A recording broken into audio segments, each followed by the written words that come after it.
Ladies and gentlemen, welcome back to the Crypto News Podcast. We're buzzing as always. And my guest, while we are recording, is a whole day ahead of me. I absolutely love to see it. It always puts a smile on my face, knowing how crazy our world works. I'm recording at 8 p.m. and our guest, Grace Ori Kwan, is 12 hours ahead in beautiful Tokyo. Can't wait to go there one day. Time for the intro. Ori is a programmer, designer, illustrator, and the co-founder of Orca. Her specialty is creating simple, human-centered interfaces for deeply technical fields, a true UX and UI master. Upon graduating from Stanford with a BS and MS in computer science, she started her career as a software engineer at Coursera in the Bay Area.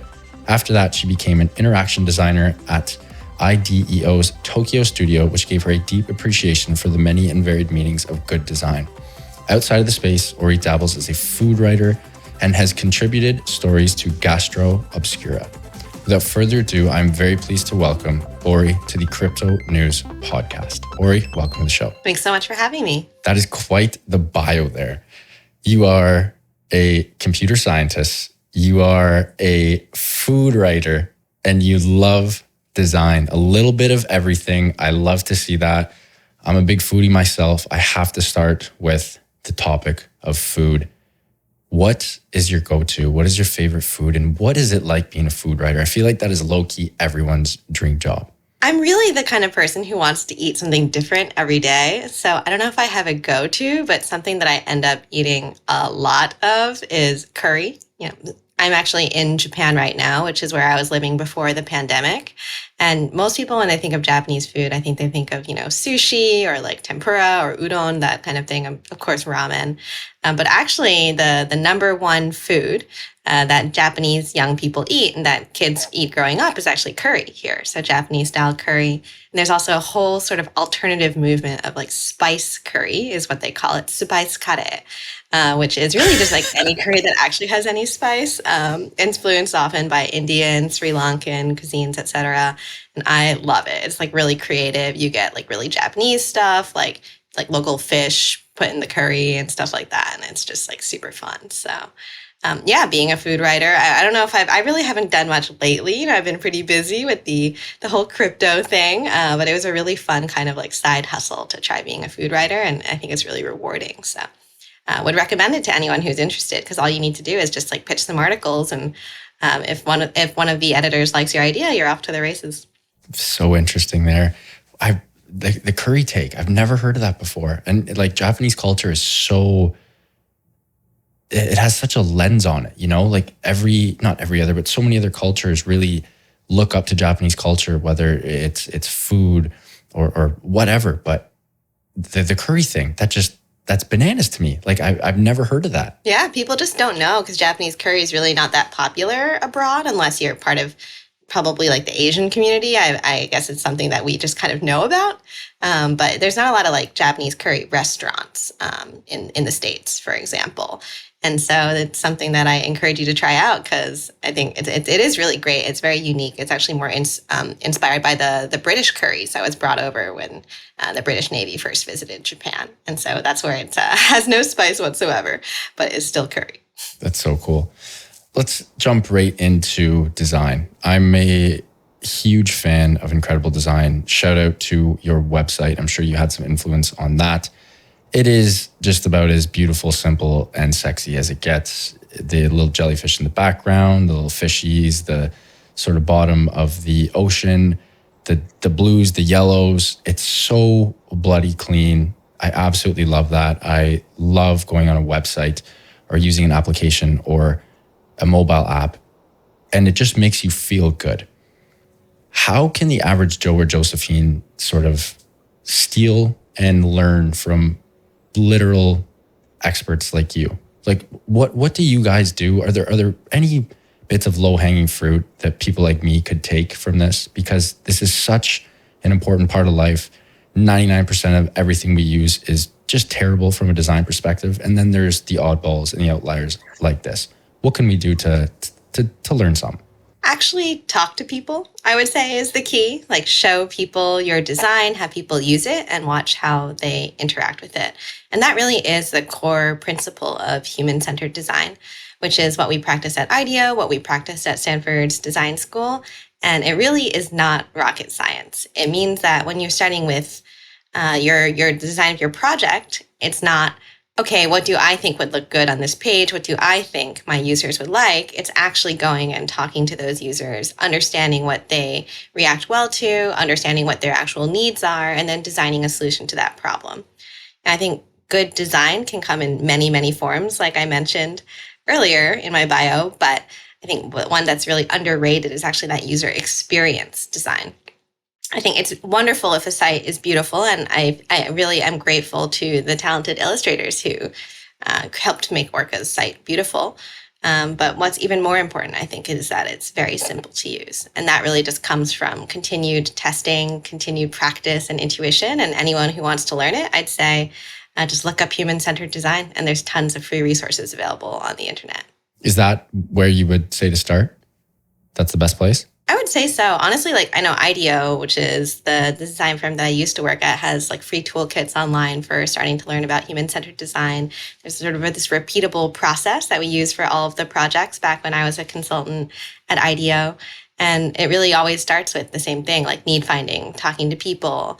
And then you do some synthesis, like what are the things we learned from those people? And then we do some idea generation, like what types of things could we build that actually solve those needs?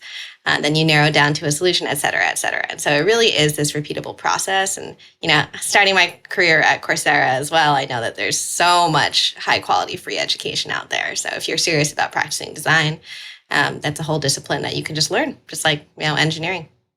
Well said. Yeah, Coursera is absolutely brilliant. There's so many of these just sort of free course platforms out there. Heck, you can get, an online Harvard degree, right? Like and where you went, Stanford as well. Absolutely insane, bananas. You are a programmer, designer, illustrator, and the co-founder of Orca with such a design-oriented background. What made you get into crypto? Like that's, you know what I mean? That doesn't. Yes, there's such a need for the two to be intertwined, but it's not a traditional career path into the cryptocurrency space.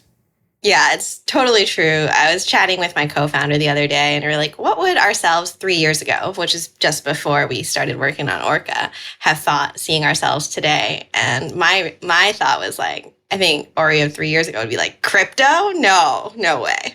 Because I was definitely not one of those people who's been following since like 2014. I really kind of fell down the rabbit hole because I was pulled, so to speak. I think a lot of people are pulled. And that really was by meeting my co-founder here in Tokyo. I was actually living in Tokyo at the time and had just moved into a new place. And across the hall was my co-founder. He just happened to live there already. And he had been working and been interested in crypto for a long time. At the time, he was actually a contributor to the Ethereum Foundation. And it just so happened that was around the time when like COVID was getting really intense. We all got locked in Tokyo. And so, it was kind of actually really fun at first, like being locked in with your friends. But after some period of time, we just started getting bored and like hacking on some projects together. And one thing led to another. And suddenly we had this crypto startup. So sometimes life just kind of like takes you by surprise. It's crazy. And I assume that's the best of both worlds. Obviously, as part of the Ethereum Foundation, he had and has quite a sort of technical background, and you come in with the design and, artsy side, and that's really exactly what you want. That's how you get that match made in heaven. Yeah, I think we got really lucky. Like, I think our conversation was pretty much like, hey, I'm an engineer and a designer. You're an engineer. Like, I probably favor the front end and you probably favor the back end. And like, there's a lot we could build together with just the two of us. I've always actually identified as like a jack of all trades and never had really a strong leaning towards any particular one thing growing up, which made me, I think, feel very mediocre in a society that really rewards and celebrates people who are very extremely good at one thing. But I've realized that often it's like folks like myself who are willing to wear like any hat and actually kind of enjoy wearing any hat that can make a startup happen, because you really do need people who can juggle all of these different roles when you only have like 2 or 3 people on a team. So well said there. Our society rewarding specialists over generalists. That's very true. It's no different than other aspects of life. Cooking, right? The best chefs in the world usually specialize in a couple different things, and boom, they're off to the races. Athletes, you're the best and the best, the 0.001% in your sport. That's why you're getting paid 10 to 50 mil a year. It's crazy. It's very, very true. Most of us, myself included, generalists for the most part, but you really want to get out there and make a name for yourself. Got to become a specialist.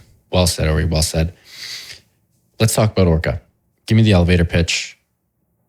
Give me the 30-second. What do you and the team do? And I can't wait to get into some of the Solana-based stuff, but let's start with the Orca elevator pitch. For sure. So Orca is the leading crypto marketplace on Solana. By leading, I say we're actually leading in terms of trading volume, which is what we believe is the key metric that you should look at when it comes to measuring a crypto marketplace. I think when it comes to discussions of crypto, everyone's like TVL, TVL, TVL. But if you're looking at a marketplace, I think what really matters is how much people are trading. So there's that. And Orca is known for a couple of different things. I think one is the focus on human-centered design that you've mentioned so far. I think that goes beyond just how people are interacting with the interface and into really everything that Orca does, from the climate fund that we'll talk about, I believe, a little bit later, to being extremely developer-friendly. So a lot of Orca's efforts lately have gone into building the best possible development experience for builders who are extending Orca for all sorts of applications, from these liquidity aggregators to trade aggregators to vaults and games, etc. And so I'd say Orca at its core is really a concentrated liquidity AMM that is designed to take away all the complexity that goes into being a concentrated liquidity AMM and just provide a really simple trading interface for everyone. You talked about the importance of developers. This seems like a very straightforward point, and it is. The more devs you have building on your platform, the wider you become, the more powerful you become. It's how you onboard the next billion users, which is the thing we're all trying to do. The thing that interests me the most, and my question for you, Ori, how do you incentivize developers to come on your platform? The easiest is always the money aspect, right? Bounties here, grants here, big floats or incentive programs, but money, financial incentive aside, how do you get devs to build on your platform? You have to make it easy for them. Like, this is something that I deeply understand, having been a dev for actually like the longest stretch of my career was as a dev, right? And as a dev, really what you're doing is not writing code from scratch. I think people who, see those like movies of like programmers kind of like, and they're just like writing tons and tons of code. Like, that's not really the reality, right? Like, what we're doing is actually taking these Legos, and Web 2 actually has like an even bigger library of Legos than Web 3. And people are just like composing these Legos. And really, usually what you're doing is like building a ton of these Legos, and then you write like one new Lego on top.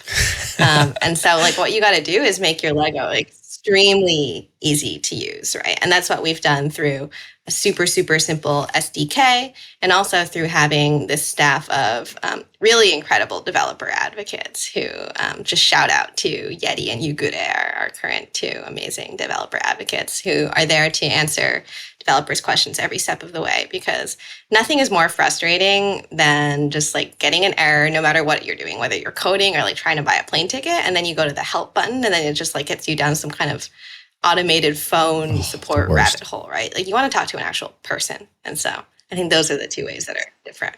And the second one, sorry, you touched on the second one, the summation of that was customer support kind of thing? Yeah, so developer support. And first of all is like, the ideal situation is that it just works. And the majority of time, I think Orca's SDK is designed to be super simple so that anyone can really just use it without much effort. Everything is open source. The Whirlpool smart contract is open source, and the SDK itself is open source. So developers can also really like look at the guts. But if they have questions, there's also like real people they can talk to in Orca's Discord. Gotcha. Interesting. See, as someone who does not code, that would be so freaking awesome. And that's like, when I have problems that are not even remotely as complex as ones that your devs are working on, I also like, no shit. I don't know why I'm having this aha moment right now. It's so front of mind. It's so simple, but this is huge. Very good point there. Very, very good point. Wow. Again, you just put my head in a blender there. I can't believe more. Why don't more people do this? It seems like there's really not that much overhead either, right? Having one or two senior devs who can answer questions in a quick and remote fashion, or creating, again, just like what you guys have, some type of developer Discord where the community almost manages itself. Like, is this really that hard to implement? Well, it is And it isn't. I mean, I think it is hard in that finding devs is hard. And then every dev who you have that's focused on like answering other people's questions, well, those are hours of the day that could go into core development, right? It's a hard trade-off.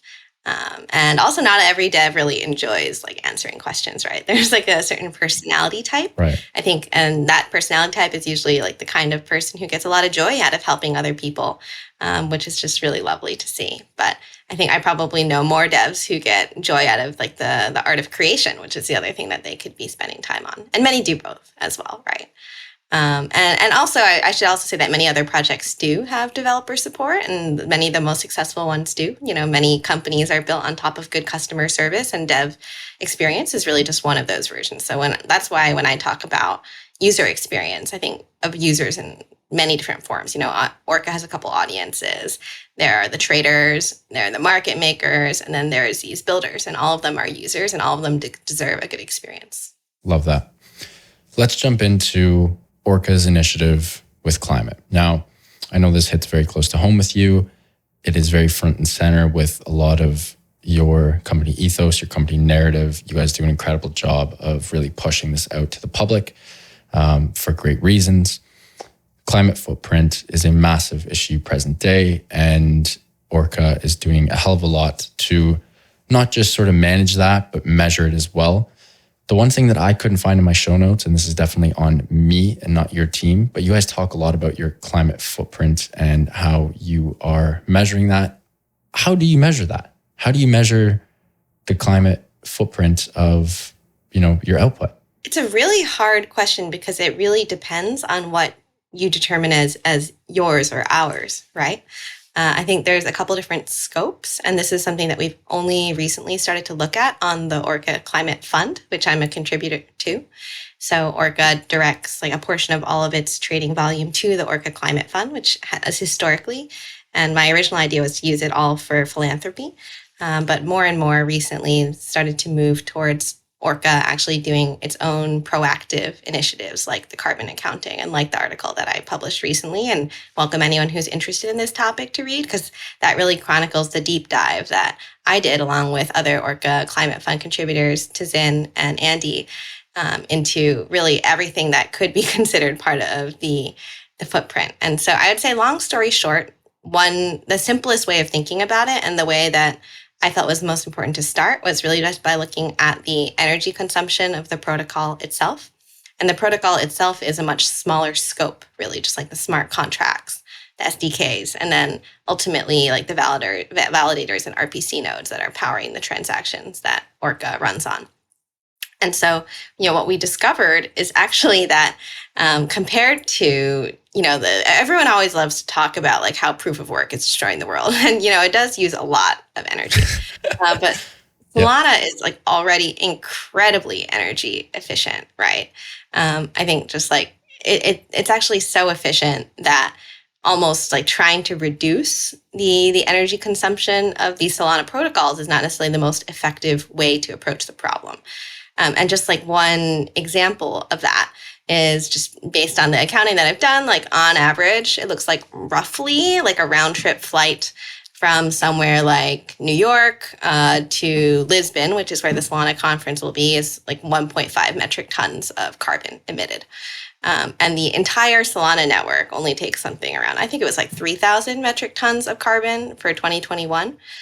So the Solana Breakpoint Conference this year has 5,000 tickets available. So if there are 5,000 tickets and on average it takes like 1 metric ton of carbon to fly there, then the conference is generating more than the entire network. And so, what we've done looking at the Orca Climate Fund is to commit to either buying tokenized offsets for the actual like RPC nodes that Orca runs, which are the servers that actually serve Orca's requests to the blockchain.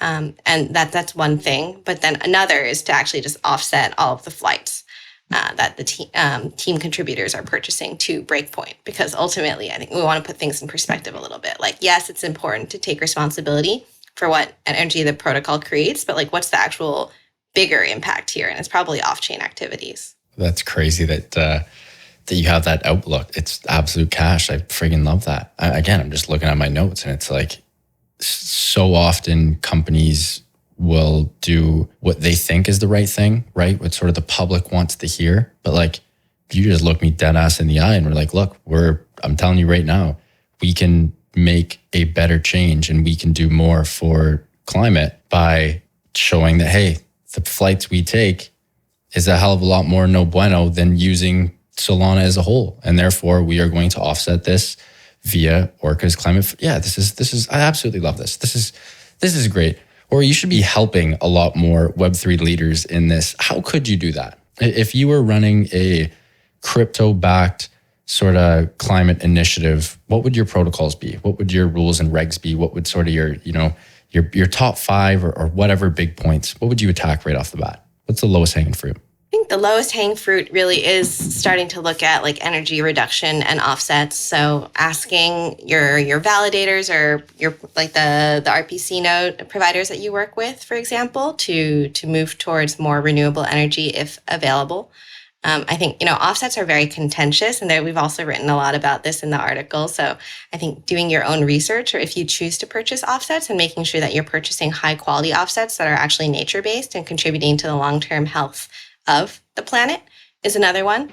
But I would say the ultimate principle to abide by is exactly what you said. It's not about what looks good, because philanthropy for the purpose of looking good is very common. Greenwashing is a term that's used a lot here, but really more thinking about what is the actual impact of the actions. And that's something that, I think even I felt a little bit guilty of when Tazin, who is the OCF contributor who has a sustainability background, was saying like, hey, it's really, really great that we're doing these donations. It's meaningful, but what can we actually do that's more like Orca native, that's more Web3 climate native? And, it's not ultimately up to me to make all of the decisions because it is a decentralized protocol and I'm at the end of the day, actually just a contributor. But I do think it's very meaningful for founders to come out and say that this is important. And so Orca's 2 missions are, 1, to create more financial opportunity through equal access to markets, but 2nd, to also have a positive impact on our climate. And I think enshrining that at the mission level of the company is like the most important thing that a founder can do.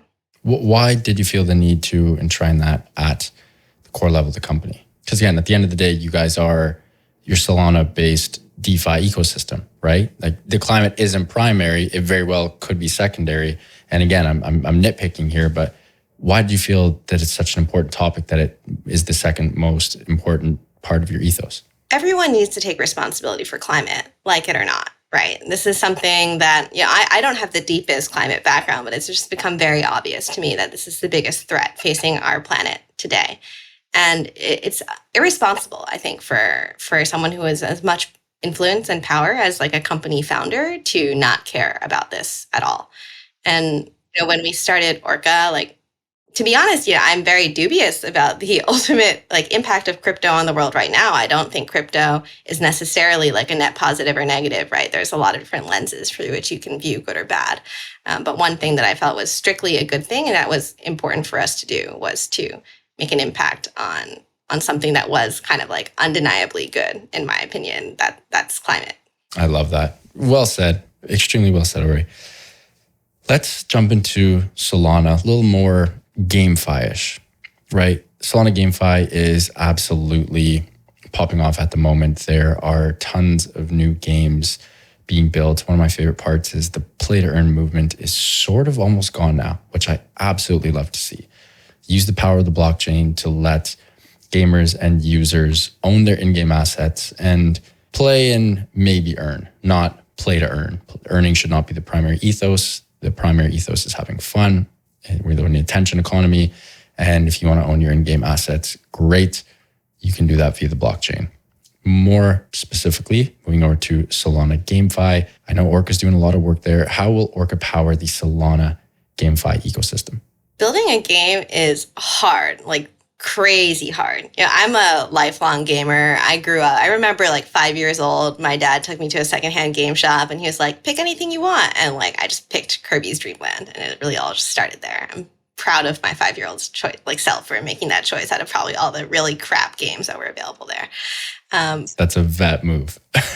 Yeah, very proud looking back. But yeah, like looking forward, as a dev and someone who loves games, I had always thought about building a game, and I've dabbled a little bit, like not much. But when I was at Coursera, I took their game developer specialization. I dabbled a bit in Unity and made like some really simple platformers. And like, man, it is so hard to build a game. Like, it's actually incredible that games run as well as they do, and like a lot of the time we can't even get basic web apps to work, right? So I think what Orca is really offering is that Lego, because now games have to worry about not only all of the existing things around frame rates and bugs and blah, blah, blah, but also bootstrapping a functioning token economy. And that's clearly something that entire companies and protocols are built around. So it's kind of unrealistic to expect them to spin it up themselves and just add that to their workload. So in this, what we're really aiming to be is that truly simple, truly easy to use DeFi Lego. And we found that like games really appreciate having someone who understands that point of view, as well as like having that dedicated support to help them bridge over from Web 2 to Web 3. DeFi Lego, can you keep going on that term for me? I feel like you got a hell of a lot more on that term. I feel like there's a bunch of gold nuggets just chilling up there. Keep going on that. I love it. Yeah, I guess DeFi Lego, maybe that was like a hotter term even 2 years ago. Now everyone's like Web3 and NFTs. But it really is like the promise of being able to build anything that has to do with like finance or financial tools in Web3 using all of these existing building blocks. So Lego really just speaks to building blocks, right? And as I mentioned, most folks building in Web 2 are also using these Legos, right? If you go onto NPM, there's just an amazing, incredible resource of open source tools that people have put out there. I think the most beautiful thing about like the internet is that openness, right? Like the fact that there is so much information, so many tools that you can just go out there and use, right? Like I can't even imagine front-end development without React. And, as people have different opinions about Facebook, but I think the best and like most clearly good thing that Facebook has ever done is open source the React library, because it just made building so much better. And that's what we want to do with like Orca, is just put out these tools that people can use to build things that honestly like we couldn't even dream of. And really it's like building anything that requires a market. And like markets, people have lots of negative views on finance in general, but everyone wants like financial opportunity, right? And financial opportunity is created when people have the actual assets or value to like be able to take risks, right? I think it feels very abstract as I'm talking about this, but let's say like, back in the day, some explorer wanted to go on a voyage. They need assets, they need a ship, they need all these like, actual goods to power the voyage. And you need someone to actually like, transfer those assets. Well, this is like a very abstract version of that in the future, where people can build anything that allows people to transfer these assets to fund these different opportunities. Great analogy. Folks, we're going to take a quick break. And when we come back, Ori is going to keep dropping knowledge bombs. Got to give a huge shout out to our sponsor of the show. That is Prime XBT. You guys know I love Prime XBT, as I've been using them for a hot minute now. Why do I love them? Because they offer a robust trading system for both beginners and professional traders. It doesn't matter if you're a rookie or a vet, you can easily design and customize your layouts and widgets to best fit your trading style. The promo code is CryptoNews50, and that gives you 50% of your deposit credited to your trading account. Only for the listeners of the Crypto News Pod, that is CryptoNews50, to receive 50% of your deposit credited to your trading account. And now back to the show with Ori. Ori, let's keep buzzing on Solana for a little bit. I know this is very cliche, but whenever I have a industry leader who specializes within the Solana ecosystem, I always learn something new that I didn't know before. And I'm going to ask the same question to you. Tell me about a couple of the benefits of building on Solana. Solana's team is ridiculously good, and they have ridiculously good developers. One thing that I think differentiates Solana from other chains is that their team really understands what it means to build an extremely difficult to operate network at this very high scale. And yes, that sometimes means that there are troubles, early on when you're actually fielding like a ton of network requests. And we've seen like Solana go down. But I think the recovery has actually been fairly elegant, and folks in the ecosystem are very supportive and very mature. And they all really believe in building this decentralized ecosystem that is fast enough and has low enough fees to actually scale to support any kind of application, right? And just from talking to Anatoly, to Raj, and to the team, I think like you can tell that they really believe in this vision, and they're not just like theoretical researchers. I think a lot of chains, it's like, oh, really cool theoretical consensus mechanism, but ultimately, like, can they scale to serve all of these different users? Well, it's kind of like the jury's out, but we've bet on Solana. Do you guys have access to the team? Like, is it like literally, Signal or Telegram quickness kind of thing? Fire off a message, they get back to you ASAP? I mean, I do, which is pretty great, but that's like human relationships, right? Like, I think we've met these folks. We've been around since the beginning. Like, we hung out at Breakpoint, and I'm a nomad, so I kind of just try to hang out with folks wherever I go. And so I was like doing a 24-hour layover in Chicago the other day, and Solana has an office there. So I just like spun by, grabbed coffee, and just try to focus on the fact that, we're all humans just kind of grinding. Like, it sounds glamorous, but, we're all tired. We all can like empathize on the challenges we face, and like having those connections on a human level is so meaningful. That's so cool. And the classic question, which everyone always wants to know, did you ever think about ETH? Did you ever, Polygon wouldn't have worked for what you guys are doing, but was there ever another option, another protocol in which you decided to build on, or was it just like Solana from the get-go, we're going to do this and we're going to run with it? Well, before we actually built Orca on Solana, my co-founder Yutaro and I actually did build a little application on Ethereum. It was called Wallaroo. It was supposed to be like a high interest savings app type thing on Ethereum. And when we started, Yutaro was actually a contributor at the Ethereum Foundation. So we're definitely not chain maxis. I think it was really just this starting from user experience, right? Like, it doesn't make sense, and it's not a good experience for users who want to like do like a high interest savings app type experience when gas fees are like $50. And so it's like, how can we develop the experience that we want for users? Looked around, Solana basically caught Utaro's eye back when SBF and FTX were actually investing in the ecosystem as well, and just like did some due diligence. So like mind blown, like this, there's actually like a non-sharded L1 that can provide this type of like TPS and these incredibly low fees. Well, all of that sounds like ridiculous, like SpaceX jargon to anyone who's not already like pretty deep in the technical side of crypto. But what does it really mean? It means that you can build incredibly simple and elegant experiences. And that's what matters. Well said. Building incredibly simple and elegant experiences. Wow. Very articulate. Craziness. Ori, this has been an absolute treat. I do know we're getting a little bit tight for time here. Let's keep going on Solana. What do the next couple months look like for the Solana ecosystem? I know there's a lot of big things planned. I know there's a lot of big things planned for Orca as well. What do we, as consumers, what can we look forward to? That's a bear market, which also means that it's a builder's market. I think a lot of folks echo my feeling that it's just less distractions, right? And so what Orca is focused on right now is making that best possible Lego and making improvements to it. So one project that I'm really excited for that's kicking off is what we call like the smart router, which is actually being able to route trades across multiple concentrated liquidity pools to provide better execution. Again, this is like at its core one of those really complicated algorithms problems that ultimately translates to a much more elegant and simple experience for the end user. Better prices, right? That's what every trader wants. And so I think it's these type of fundamental improvements that, whereas actually might not even be that understandable to people on the outside, actually prepares these Legos for like prime time use. So on the back end, crypto nerd explanation, that would be being able to route trades across multiple complex liquidity pools, but on sort of the front end, not so nerdy, just, consumer facing, more singular goal oriented, it would be cheaper trades, better prices. Exactly. Yeah. So there's like technical improvements, which lead to better user experiences. And then I think on the Solana side, as well as the protocol side, like also something Orca is doing is really investing in these like BD and these partnerships.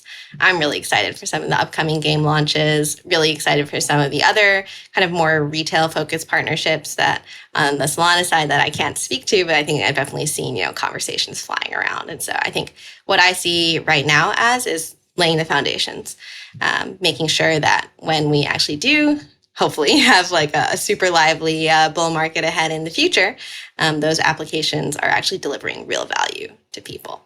You continuously bring up the importance of user experience. It seems like, and again, I'm putting words in your mouth, my apologies in advance here, but it seems like when you're building Orca or when you've built things in the past, that's like literally the forefront of everything. Do I have any grounds to say that? And if that's the case, I'm just like, I'm thinking and I'm trying to look back at some of the things I've built and I'm just like, why haven't I prioritized user experience more? That just makes so much sense. It's so bloody front of mind and simple, but no one does it. Is that true with you? What I care about is creating value, right? I'm a builder at heart. I actually remember when I was like, 12 and we had talked about how, I'm kind of a jack of all trades. I didn't really know what I wanted to do, but I remember a piece of advice that my dad gave me at the time was try to focus on actually creating value and not just moving value around. Like he's an engineer as well. So I think that's kind of like where that spirit comes from. But I think you can't really create value if no one is taking advantage of the things that you've created. So no matter how cool the thing is, if no one's using it, it's not creating value. And that's where user experience comes into play, right? And I think you asked for a hot take earlier, so I'll just preempt you with a hot take. I think very little in the entire NFT community is creating any value. I'm just like, I thought NFTs were really cool back in like 2019 when nobody was paying attention to NFTs. I was like, what kind of utility can they have? Like, what can these things power? And so far, I think mostly what NFTs are these like exclusive boys clubs that are concentrating wealth in the hands of the already wealthy. Because access to these NFTs gives you access to information that other people don't have, which you can use to like speculate on more NFTs. And it's mostly just like all speculation. So personally, I'm like very disappointed in what kind of exists out there. But I also, at the same time, am very excited and hopeful for what NFTs can power in the future. I think there's a ton of potential in the idea of these digital representations that can evolve over time, based on like edited metadata or based on just pure ownership. I think what's interesting about blockchains is like radical transparency and also this like radically verifiable ownership.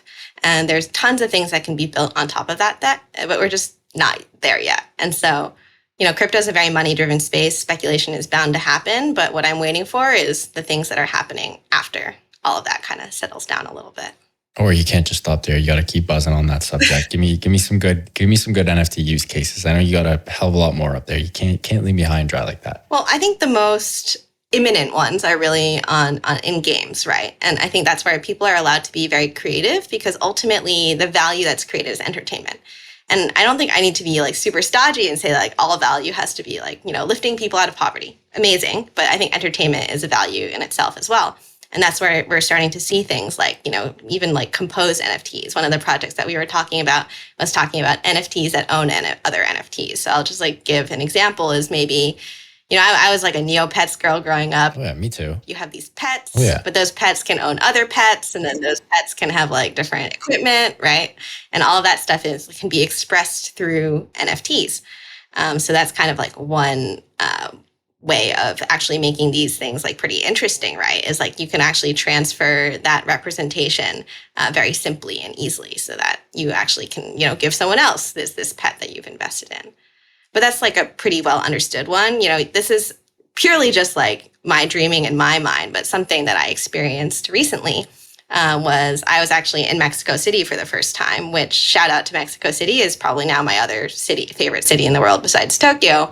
But it's so popular that when I went, I was immediately, it's incredible. It's like super leafy, super green, amazing climate, cute dogs everywhere, amazing food, friendly people, love it. Wow. And like, a lot of other people love it in the nomad community. So I was immediately hit with these like 8 different guides to Mexico City that different friends or friends of friends had created. And they were all in different formats and all like incompatible, right? So I ended up pretty much just kind of like, going back to my roots. And I just used the one that I thought was the nicest format because that nice formatting means user experience, right? But all of these other ones, like, they're just like gone, people put all these effort into these things, but like, unless I'm probably just going to like end up losing it in my email. Right. And so one thing that I thought could be pretty interesting is actually to like have these different types of guides actually be NFTs in some kind of like more standard format.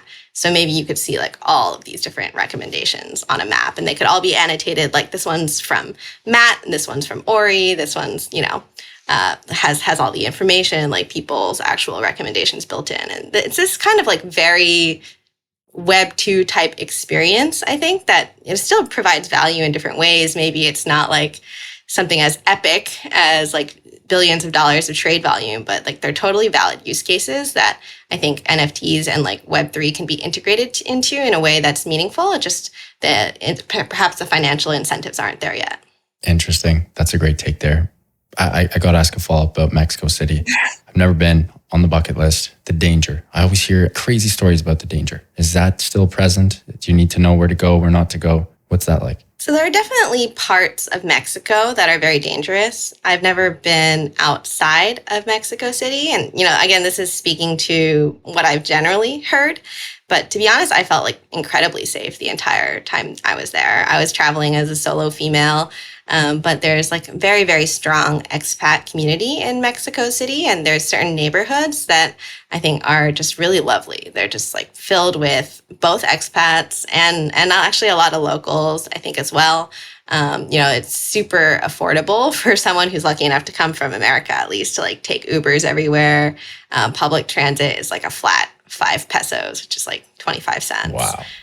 It's just so easy to get around. And the fact that I could, Uber home after like a night out with friends meant that I actually did feel very safe. And so, personally, these days I feel pretty unsafe in New York. Like, that's like a whole nother topic, but I think everything's relative, right? Yeah, 100%. Yeah, New York's, the homelessness there and the shootings and stabbings, it's out of control. It's bananas. Yeah, the world is a crazy place. I mean, if you want really safe, come to Tokyo. Like, this is definitely the safest place I've ever gone, to the point where, you get a little lax if you spend too much time here. I'm like, yeah, I can just like leave my laptop open on a cafe table and no one's going to take it, right? That's just how things are.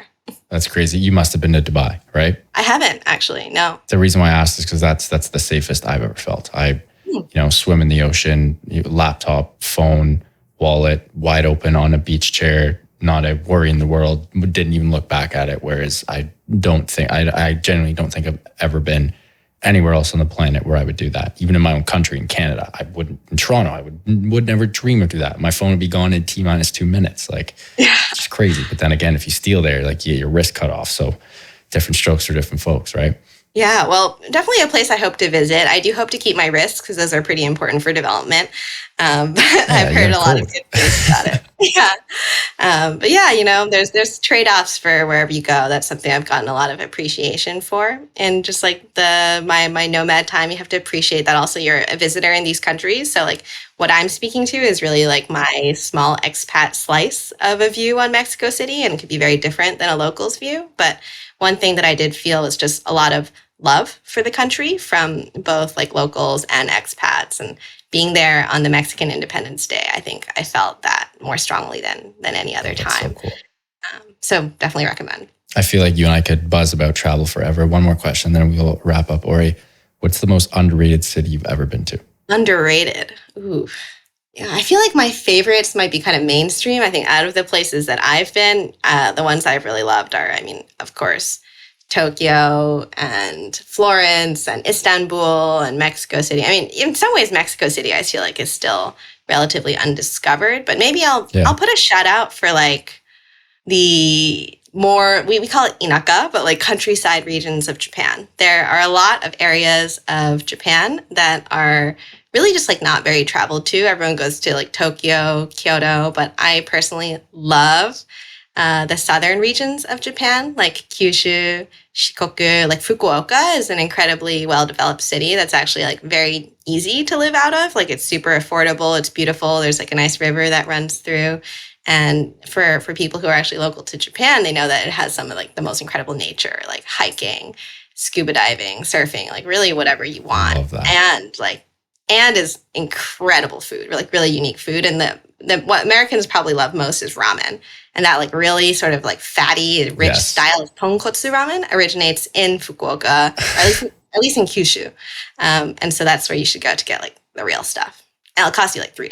How many languages do you speak, by the way? I speak 3 conversationally. I would say like Chinese, Japanese, and English. And then I speak like Spanish and Italian well enough to like get by and, survive. Interesting. Because the Japanese accent was very on there. Like, it's, effortless.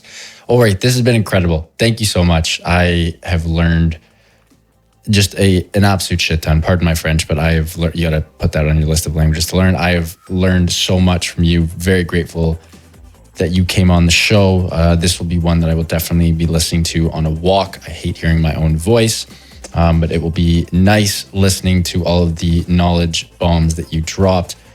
As a marketer myself, I have so much to learn about the fundamentals of design, user experiences, need finding, talking to people, talking to users, finding those solutions to problems. This was a nice fire that was lighted or has been lit under my derriere. So thank you for that. Really appreciate it.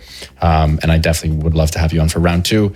Until then, though, I wish you and the team all the best. And before you go, can you please let our listeners know where they can find you and Orca online and on socials? Of course. Thank you so much. I've done a fair number of podcasts. This is one of the most fun for sure.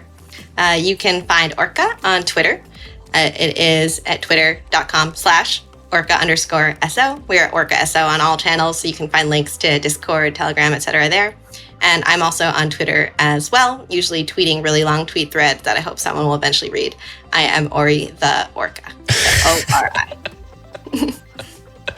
Love it, Ori. Thank you so much. What a treat. Really appreciate it. And can't wait to have you on for the next one. Thanks so much, Matt.